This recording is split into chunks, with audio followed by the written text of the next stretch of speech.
स्वागत है आप सभी का मेरे चैनल साइकोलॉजी क्लासेस में। हम इससे फर्स्ट वीडियो में ये देख चुके थे कि असामान्य मनोविज्ञान क्या है या मनोव्याधिकीय मनोविज्ञान क्या है और उसकी पहचान कैसे होती है, यानी कौन कौन सी विशेषताएं हैं जो सामान्यता और असामान्यता में विभेद करती हैं या जिनके आधार पर हम उनको समझ सकते हैं। लेकिन सामान्यता और असामान्यता में किस तरह से विभेद किया जाए, उसको कैसे जाना जाए, इसको लेकर के आज हम आए हैं विभिन्न दृष्टिकोण और असामान्य मनोविज्ञान की उपयोगिता या महत्व, क्यों ज़रूरी है, किस किस क्षेत्र में हमें इसकी आवश्यकता पड़ती है और किस तरह से सामान्य और असामान्य में हम अंतर कर सकते हैं या उसको समझ सकते हैं। इसके लिए विभिन्न विचारकों ने समय समय पर विभिन्न दृष्टिकोणों को दिया और आज आधुनिक जो दृष्टिकोण, मॉडल या सिद्धांत है वो अपने आप में एक बहुत बड़े बड़े सिद्धांत हैं। इनको लेकर के हम अलग अलग वीडियो बनाएंगे और लेकर आएंगे आपके सामने। लेकिन प्राचीन समय के वैज्ञानिक और अवैज्ञानिक दोनों तरह के दृष्टिकोणों को मैं आपको समझा रही हूँ। और नेक्स्ट, सबसे पहले जो पॉइंट है वो है आपका प्राचीन या आत्मगत दृष्टिकोण। प्राचीन समय से लेकर अब तक अनेक विचारकों ने समय समय पर सामान्यता और असामान्यता में अंतर करने के लिए या उसको समझने के लिए विभिन्न विचारों को या अपने दृष्टिकोणों को प्रस्तुत किया गया। सबसे पहले हम, क्योंकि हमारे पास कोई वैज्ञानिक पद्धतियाँ नहीं थी और मनोविज्ञान ने वहाँ उस स्तर का विकास नहीं किया था जिस स्तर का आज हमारे पास वैज्ञानिक पद्धतियाँ हैं और साधन हैं, ऐसे नहीं थे।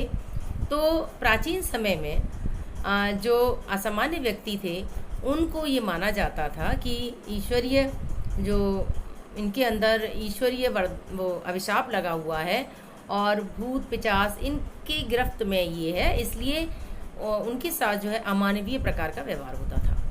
और जो जीनियस व्यक्ति हैं, प्रतिभाशाली व्यक्ति हैं, उनको ये समझा जाता था कि ईश्वर की इन पर कृपा है और इनको ये वरदान मिला हुआ, ये हमेशा ऐसे ही रहेंगे। तो प्राचीन काल से विचारकों का ये मत रहा कि सामान्य और असामान्यता में जो स्पष्ट रूप से एक दूसरे से भिन्न होते हैं, यानी असामान्यों का अलग वर्ग होता है और सामान्य व्यक्तियों का अलग वर्ग होता है। यह मत आज से लगभग 100 वर्षों तक बहुत प्रचलित रहा। लोग ये मानते थे कि मानसिक रूप से जो व्यक्ति विक्षिप्त हैं, असामान्य हैं, दुर्बल हैं और अपराधी प्रवृत्ति के जो लोग हैं उनका एक विशिष्ट वर्ग होता है और उनका वर्ग सामान्य व्यक्तियों के वर्ग से भिन्न होता है, क्योंकि सामान्य वर्ग के व्यक्तियों में औसत प्रकार की सारी चीज़ें पाई जाती हैं।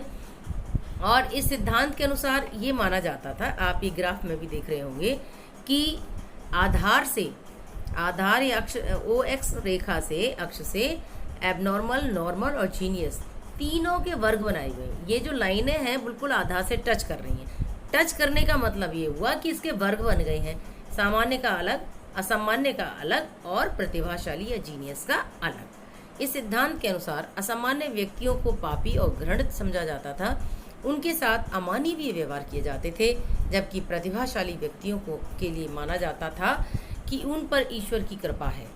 चित्र से भी स्पष्ट है कि तीनों समूहों में कोई निरंतरता नहीं है, कोई बॉर्डर लाइन नहीं है और इससे हम माने तो तीनों वर्ग आपस में एक दूसरे से अलग हैं और कभी भी जुड़ नहीं सकते। अर्थात जो व्यक्ति असामान्य पैदा हुआ है वो कभी सामान्य नहीं हो सकता और जो व्यक्ति असामान्य है वो कभी असामान्य नहीं हो सकता। प्रतिभाशाली कभी बीमार नहीं हो सकता, मानसिक रूप से कभी विक्षिप्त नहीं हो सकता। तो ये दृष्टिकोण अवैज्ञानिक है, क्योंकि इसमें तो हमने ये मान लिया कि जो जैसा पैदा हुआ है उसमें कहीं सुधार की कोई गुंजाइश ही नहीं है। और मैंने पहले ही बताया है कि हमारे पास वो टेक्निक, वो चीज़ें, वो पद्धतियाँ नहीं थी जिसके द्वारा हम ये जान सकें कि आखिर सामान्यता और असामान्यता क्या चीज़ है, कौन व्यक्ति असामान्य है, क्या जो कपड़े फाड़ रहे हैं या आपको साफ सफाई में या इस तरह से देखने से ही लग रहे हैं कि एबनॉर्मल है, क्या वही है? ठीक है। और जो बहुत प्रतिभाशाली है, जीनियस है, क्या वो हमेशा मानसिक रूप से स्वस्थ रहेंगे? तो ये सोच थी उस समय और इसीलिए उन्होंने कहा कि वर्ग का अंतर है, मात्रा का नहीं। जबकि इससे उल्टा है कि अंतर मात्रा का होता है, वर्ग का नहीं होता है, कैटेगरी नहीं है। अगर इस सिद्धांत को हम मान लेंगे तो हम एक आशावादी दृष्टिकोण नहीं अपना सकते। हम ये सोच ही नहीं सकते कि कोई व्यक्ति जो असामान्य है या मानसिक रूप से जिसको व्याधि है या कष्ट है वो कभी ठीक भी हो सकता है। लेकिन अब ऐसा नहीं है, ये प्राचीन समय की बात थी। अब एक वैज्ञानिक दृष्टिकोण दिया गया, J.F. ब्राउन का दृष्टिकोण है, प्राचीन समय का ही है, 1940 में दिया। और उन्होंने कहा कि सामान्यता और असामान्यता का वर्णन बड़े तार्किक ढंग से किया। इन्होंने कहा कि जो असामान्य व्यवहार है वो सामान्य व्यवहार का ही अतिरंजित या विकृत रूप है। यानी कि अगर हमारा कोई व्यवहार बहुत अधिक होने लगता है और या बहुत कम होने लगता है जो सामान्यतः देखने को नहीं मिलता है, तो वो रूप विकृत होता है या अतिरंजित होता है। इसे हम एक उदाहरण के द्वारा भी समझ सकते हैं। मान लीजिए कोई भय उत्पन्न करने वाली कोई वस्तु है या परिस्थिति है, तो उसमें कोई भी व्यक्ति होगा जो सामान्य व्यक्ति है, वो उससे बचाव करने का या सुरक्षा का प्रयत्न करेगा और डर व्यक्त करेगा। जब डर लगेगा तो वो सुरक्षा भी करेगा, है ना। ये नहीं है कि कोई चीज़ ऐसी आ गई और हम डर ही नहीं रहे हैं, हमें डर बिल्कुल नहीं लगता है, या हम इतना डर गए कि उससे उतना डरने की कोई बात ही नहीं थी। तो दोनों परिस्थितियां जो है अतिरंजित हैं या विकृत हैं। तो इस प्रकार का जो एक प्रयत्न है कि भय वाली परिस्थिति है, भय वाला कारण है, भय वाली वस्तु है, तो हमें भय की अभिव्यक्ति करनी पड़ेगी। लेकिन बिना किसी परिस्थिति के, बिना किसी भय उत्पन्न करने वाली वस्तु के हम इतना अधिक भय का प्रदर्शन करते हैं कि वो असंगत लगने लगता है, तो वह रूप या वह व्यवहार असामान्य माना जाएगा। ब्राउन ने अपने जो दृष्टिकोण से प्राचीन और आत्मनिष्ठ सिद्धांत का खंडन किया। उन्होंने कहा कि सामान्य, असामान्य और प्रतिभाशाली व्यक्तियों में मात्रा का अंतर है, वर्ग का नहीं है। यानी एक व्यक्ति अगर एक परिस्थिति विशेष में किसी भय की, घृणा की, प्यार की या किसी भी व्यवहार की इतनी अधिक अभिव्यक्ति करता है जो बड़ा अटपटी लगती है या बहुत असंगत लगती है, तो उस समय उसका व्यवहार अवश्य रूप से असामान्य माना जाएगा। और अगर बिल्कुल भी नहीं करता है, जबकि उसे वो संवेग प्रदर्शित करने चाहिए, वो व्यवहार दिखाना चाहिए, अगर बिल्कुल तब भी नहीं करता है या उसके विपरीत व्यवहार करता है, तब भी वह व्यक्ति असामान्य माना जाएगा। तो मात्रा का अंतर है, वर्ग का नहीं है। ये बिल्कुल सही है, क्योंकि कोई भी व्यक्ति सामान्य से असामान्यता की अवस्था में आ सकता है, मानसिक रूप से विक्षिप्त हो सकता है और मानसिक रूप से बीमार व्यक्ति स्वस्थ हो सकता है। ब्राउन ने इस संबंध में लिखा कि प्रतिभाशाली व्यक्तियों की जो कृतियां हों या पागलों का वकना हो, और वो वाक्य जो आप पढ़ रहे हैं, ये सभी, इन सभी के अंतर्गत एक ही प्रकार का नियम कार्य करता है और इसमें कोई अंतर नहीं है। अंतर है तो मात्रा का है, प्रकार का नहीं है। ब्राउन के दृष्टिकोण में सांख्यिकीय दृष्टिकोण के सभी गुणों का समावेश है। उन्होंने स्वीकार किया कि प्रत्येक व्यक्ति में कुछ न कुछ मात्रा में मानसिक रोग के लक्षण जरूर उपस्थित होते हैं। ऐसा नहीं हो सकता कि कोई व्यक्ति ये कह दे कि मैं पूर्ण रूप से स्वस्थ हूँ और मेरे जीवन में, मेरे परिस्थिति में किसी भी प्रकार की कभी कोई उलझन, व्याधि, तनाव, चिंता, नैराश्य उत्पन्न नहीं होगा। ऐसा नहीं होता है। बहुत सारी परिस्थितियों में व्यक्तियों को इस नैराश्य से, इस चिंता से, इस भय की अवस्था से सामना करना पड़ता है, लेकिन जो व्यक्ति मानसिक रूप से मजबूत होते हैं वो उसका सामना डट के करते हैं और उससे निपटने की क्षमता उनमें होती है। सांख्यिकीय दृष्टिकोण, इस दृष्टिकोण के अनुसार सामान्य, असामान्य और प्रतिभाशाली व्यक्तियों के बीच अनुपातिक संबंध है। इस दृष्टिकोण के अनुसार समानता और असमानता में केवल और केवल मात्रात्मक विचलन का अंतर है। ठीक है, वे व्यक्ति सामान्य कहे जाएंगे जिसमें औसत सामाजिक अनुकूलता, औसत बुद्धि, औसत व्यक्तित्व स्थिरता, यानी कि जो एवरेज के अंतर्गत जो चीज़ हमारी एवरेज है, और वो एवरेज क्या होगी, प्रत्येक काल, परिस्थिति, देश में अलग अलग चीज़ें होती हैं। प्राचीन समय में सती प्रथा जैसी कुप्रथा को सामान्य माना जाता था। यानी पति की डेथ के बाद कोई भी जो पत्नी होती थी वो उसको जलना पड़ता था, सती होना पड़ता था। तो उस समय इसको सामान्य रूप में देखते थे। लेकिन आज कोई इस तरह का कृत्य करेगा, आज की परिस्थिति में कोई ऐसा करेगा तो उसे हम सामान्य नहीं करेंगे, मानेंगे। तो ज़्यादातर व्यक्तियों के लिए जो सामान्य रूप से, औसत रूप से जो चीज़ें ठीक है, अगर औसत से कम होती हैं या औसत से ज़्यादा होती है, दोनों परिस्थितियों में ही वो क्या माना जाते हैं, एबनॉर्मल माने जाते हैं। तो इसमें एक कमी है कि जो प्रतिभाशाली व्यक्ति होते हैं उनको भी असामान्यता की श्रेणी में रखा जाता है, और ये बात सही भी है। कभी आप आविष्कारक को देखिए, कभी वैज्ञानिक को देखिए या साहित्यकारों को देखिए, उनका जो एक सामाजिक औसत व्यवहार होता है वो उनके अंदर कम होता है, वो कटे रहते हैं। थोड़ा उनका एडजस्टमेंट संबंधी जो क्षमता होती है वो सामान्य जो औसत वाले व्यक्ति होते हैं, विशेषताओं वाले व्यक्ति होते हैं, उनकी बहुत अधिक होती है। जो बिल्कुल कम होते हैं या जिनके अंदर वो चीज़ बहुत अत्यधिक मात्रा में पाई जाती है, उनका व्यवहार थोड़ा असामान्य हो जाता है। और इसको हम NPC जो नॉर्मल प्रोबेबिलिटी कर्व है उसके द्वारा भी समझ सकते हैं। आपने प्राचीन वाले में देखा होगा कि तीनों वर्ग, एबनॉर्मल, नॉर्मल और जीनियस, उसमें क्या करा हुआ है, वर्ग बने हुए हैं और उनकी जो रेखाएं हैं वो बिल्कुल आधार रेखा से टच करती है। टच करने का मतलब है वो कैटेगरी अलग अलग बन गई है। जबकि NPC में आप देखिए दोनों तरफ छोर खुले हुए हैं, वो आधार रेखा से टच नहीं कर रहे हैं। और इसका मतलब है कि कोई भी व्यक्ति असामान्य से सामान्य स्वास्थ्य प्राप्त कर सकता है और सामान्य व्यक्ति कभी मानसिक विकार से पीड़ित हो सकता है। जीनियस व्यक्ति भी कभी सामान्यता की श्रेणी में आ सकता है या उसको भी मानसिक परेशानी हो सकती है। इसलिए इसमें अंतर केवल मात्रा का है। जब हमारे किसी व्यवहार की मात्रा बहुत अधिक या कम हो जाती है या विकृत अवस्था में हो जाती है, उस समय हमारा व्यवहार असामान्य है, और जब औसतन रहती है तो हमारा जो व्यवहार है वो सामान्य माना जाता है। इसमें बिल्कुल क्लियर हो रहा है आपको। इस चित्र को हम देखते हैं तो स्पष्ट होता है कि वितरण में निरंतरता है, कंटिन्यूटी है, कहीं एक रुकावट नहीं है, कोई वर्ग नहीं बन गया है कि यहाँ तक ये वाले व्यक्ति हैं, इससे ऊपर ये वाले व्यक्ति हैं, इससे ऊपर ये वाले हैं, ऐसा नहीं है। इसमें एक निरंतरता है। तीनों जो वर्ग हैं, सामान्य असामान्य उसके, और चाहे वो प्रतिभाशाली के व्यक्ति के हों, चाहे वो असामान्य व्यक्ति के हों, चाहे वो सामान्य के हों, तीनों में कोई गैप या खाली स्थान नहीं है। मध्य में व्यक्तियों की संख्या सर्वाधिक है, क्योंकि हम जानते हैं किसी भी व्यवहार की मात्रा सामान्य वाली ज़्यादा होती है, औसतन ज़्यादा होती है। इसको मैं एक उदाहरण के द्वारा आपको बता दूं कि जब रिजल्ट आता है तो आप ये देखते होंगे कि फेल होने वाले बच्चे या कम मार्क्स लाने वाले बच्चे बहुत कम होते हैं। कम वाले हमेशा बाईं तरफ जाएंगे, अधिक वाले हमेशा दाईं के कोने की तरफ जाएंगे, और बीच में एवरेज वाले होंगे, जो NPC का कर्व आपको बताता है। तो एवरेज में जो इसका प्रतिशत है वो सर्वाधिक होता है, ठीक है। और जो आपके टॉपर्स होते हैं वो भी बहुत कम होते हैं, या फर्स्ट डिवीजन या उससे अधिक मार्क्स लाने वाले बहुत कम होते हैं, और फेल होने वाले या बहुत कम मार्क्स लाने वाले भी दोनों छोरों पर कम कम होते हैं। दाईं तरफ अधिक वाले हैं, बाईं तरफ बहुत कम वाले हैं, और मध्य में औसत वाले हैं। तो मध्य में जो व्यक्तियों का प्रतिशत होता है वो सर्वाधिक होता है।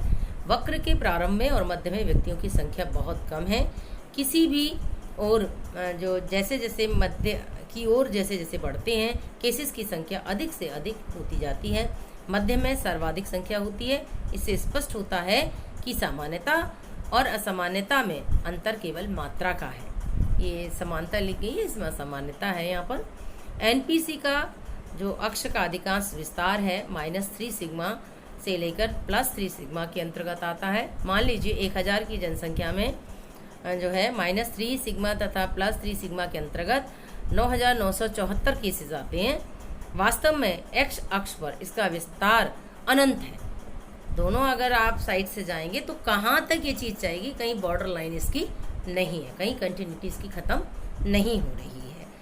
और मध्य में जो है मीन इसका जो ±1 सिग्मा के अंतर्गत जो है 68.26% केसेस आते हैं, और M ±2 के अंतर्गत 95.44% केसेस आते हैं, और ±3 के अंतर्गत 99.72 केसेस आते हैं। अब स्पष्ट हो गया होगा कि अंतर मात्रा का है, वर्ग का नहीं है। ठीक है। और औसत रूप से विशेषताओं वाले व्यक्ति सामान्य रहते हैं, चाहे उनका समायोजन हो, किसी भी प्रकार का व्यवहार हो, वो हमें बहुत नॉर्मल लगता है। इसके अलावा और भी छोटे छोटे दृष्टिकोण रहे हैं जिनके आधार पर प्राचीन समय में ये जाना समझा जाता था कि कौन व्यक्ति सामान्य और कौन असामान्य है। तो उसमें नैतिक दृष्टिकोण भी माना जाता है, और इनको शॉर्ट में पूछ लेते हैं कभी कभी। नैतिक का मतलब, दृष्टिकोण का मतलब है कि जो व्यक्ति नैतिक मूल्यों के अनुरूप अपना व्यवहार करते हैं उन्हें सामान्य समझा जाता है, जो अनैतिक प्रकार का व्यवहार करते हैं उन्हें असामान्य समझा जाता है। इसके अलावा व्यक्तिगत व्यथा, यानी जो अप्रसन्न रहते हैं, पीड़ित रहते हैं, चिंतित रहते हैं, तनाव में रहते हैं, ऐसे व्यक्तियों को असामान्य, और जो खुश, प्रफुल्लित और सामाजिक रूप से बड़े प्रतिभाग करने वाले होते हैं, खुश रहते हैं, ऐसे व्यक्तियों को सामान्य समझा जाता है। जो सामाजिक रीति रिवाजों, परंपराओं का खंडन करते हैं उनको हमेशा असामान्य व्यक्ति माना गया, और जो अपने रीति रिवाजों, परंपराओं और मूल्यों और आदर्शों पर चलते हैं उनको सामान्य माना जाता है।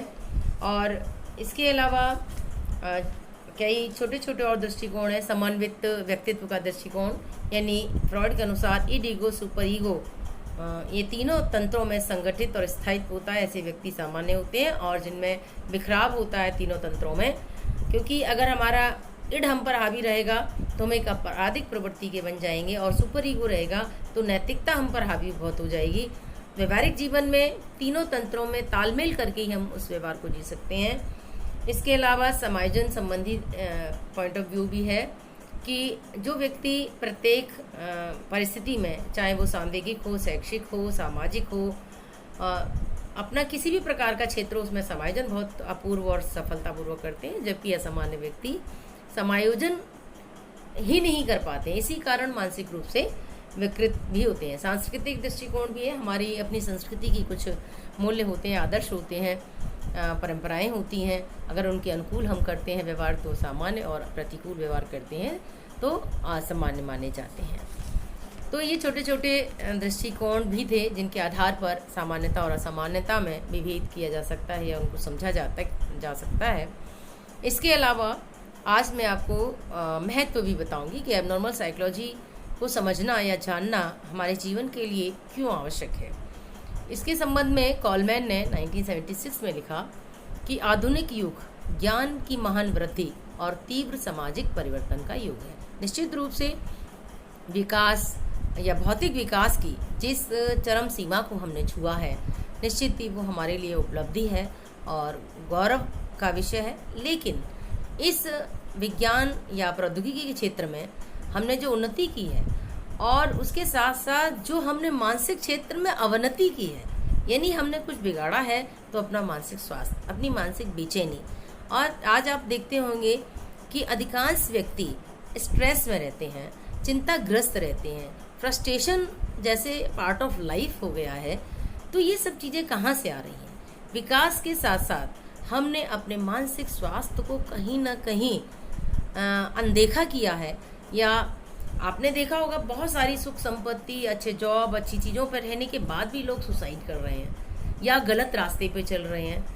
तो ये किसका घोतक है? ये हमारे असामान्यता का ही परिचायक है कि हम मानसिक रूप से कहीं तो कहीं विकृत हैं, कहीं ना कहीं तो असामान्यता ने हमारे अंदर एक घेरा किया है। तो आज जो मानव का जीवन है, दुख, दर्द, चिंता, तनाव आदि को लेकर घिरा हुआ है। असामान्य मनोविज्ञान इसको समझने में, मानव व्यवहार को समझने में हमारी सहायता करता है, और इसके द्वारा न केवल हम विभिन्न प्रकार की मानसिक व्याधियों को समझ पाते हैं, बल्कि किस प्रकार उसका उपचार कर सकते हैं, वो कौन कौन सी टेक्निक्स हैं जिनके माध्यम से हम इन कष्टों से, इन मानसिक व्याधियों से दूर हो सकते हैं, इस पर जोर देता है।